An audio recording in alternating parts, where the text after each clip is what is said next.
IPL 2024 సీజన్లో రన్నరప్గా నిలిచిన Sunrisers Hyderabad mega వేలంలో పక్కా వ్యూహంతో బరిలోకి దిగినట్టు కనిపిస్తుంది. తమ పర్సులో ఉన్న 45 కోట్లతో చాలా తెలివిగా ప్లేయర్స్ను తీసుకుంటుంది. స్టార్ ప్లేయర్స్ కోసం మధ్యలో ఆశ్చర్యకరంగా పోటీపడి చివరిలో తప్పుకున్న సన్రైజర్స్ ఫ్రాంచైజీ తన పేస్ బౌలింగ్కు మరింత పదును పెట్టింది. చాలా తెలివిగా పేస్ గుర్రం మహమ్మద్ షమీని కొనుగోలు చేసింది. ఇప్పటికే ఆస్ట్రేలియా ఫాస్ట్ బౌలర్ ప్యాట్ కమ్మిన్స్ను 18 కోట్లతో రిటైన్ చేసుకున్న సన్రైజర్స్ హైదరాబాద్ ఆదివారం ఐపీఎల్ మెగా వేలంలో అతనికి జోడీగా భారత్ ఫాస్ట్ బౌలర్ మహమ్మద్ షమీని కొనుగోలు చేసింది. 2 కోట్ల కనీస ధరతో వేలానికి వచ్చిన షమీ కోసం తొలుత కోల్కతా నైట్ రైడర్స్ బిడ్వేగా చెన్నై సూపర్ కింగ్స్ పోటీకి వచ్చింది.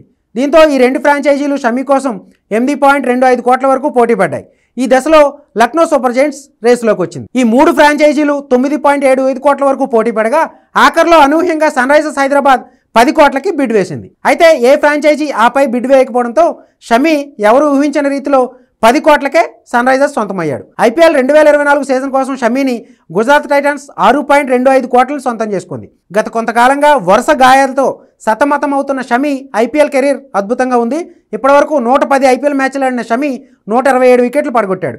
పవర్ ప్లేతో పాటు డెత్ ఓవర్లోనూ సమర్థంగా బౌలింగ్ చేయగల సత్తా ఈ సీనియర్ పేసర్ సొంతం. పొదుపుగా బౌలింగ్ చేస్తూ వికెట్లు పడగొట్టడంలో షమీకి మంచి రికార్డే ఉంది. గత సీజన్లో ఆడిన షమీ 2021 నుంచి 2023 వరకు ప్రతి సీజన్లో మాత్రం అద్భుతంగా రాణించాడు.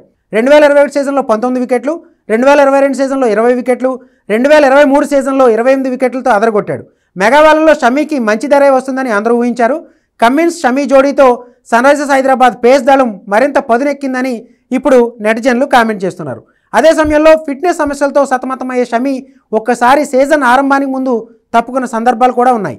వన్డే వరల్డ్ కప్ తర్వాత దాదాపు ఏడాది పాటు భారత్ జట్టుకు దూరమైన షమీ ఇటీవలే రంజీ ట్రోఫీతో మళ్ళీ రీ ఎంట్రీ ఇచ్చాడు.